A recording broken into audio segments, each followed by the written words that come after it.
Why do presidents and Congress clash over war powers?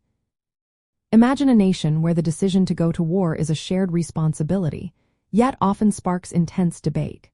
This tension has deep roots in the history of the United States and reflects fundamental questions about authority, democracy, and national security. When conflicts arise, it is usually because the roles of the executive branch and the legislative branch come into conflict over who has the ultimate authority to initiate military actions. The core of the disagreement lies in the constitutional division of powers. The United States Constitution grants Congress the power to declare war and control funding for military operations. This was designed to prevent any single branch from wielding unchecked military authority. On the other hand, the President, as the Commander-in-Chief of the Armed Forces, has the constitutional authority to direct military operations and respond swiftly to threats. This creates a natural tension, especially during rapid or unforeseen military crises. Historically, presidents have often acted unilaterally to protect national interests or respond to emergencies without waiting for formal approval from Congress. For example, presidents have engaged in military actions without explicit congressional declarations, citing the need for quick decision-making.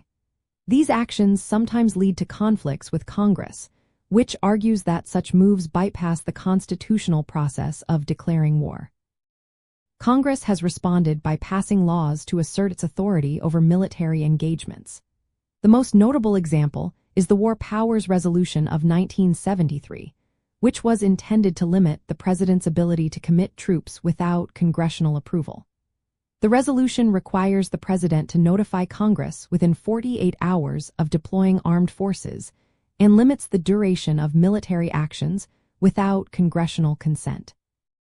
However, presidents have often challenged or ignored this law, citing their constitutional powers as commander-in-chief. The clash also reflects differing perspectives on checks and balances. Congress sees its role as a safeguard against unchecked executive power, ensuring that war is a deliberate and publicly debated decision. Presidents, meanwhile, argue that the nature of modern warfare demands swift action that cannot always wait for congressional approval. This ongoing debate underscores the tension between the need for rapid response and the constitutional principles of shared authority. In summary, the conflict over war powers arises from the constitutional distribution of authority, differing interpretations of presidential and congressional roles, and the practical realities of modern military conflicts. This dynamic continues to shape how the United States engages in warfare and reflects broader debates about the balance of power within the government.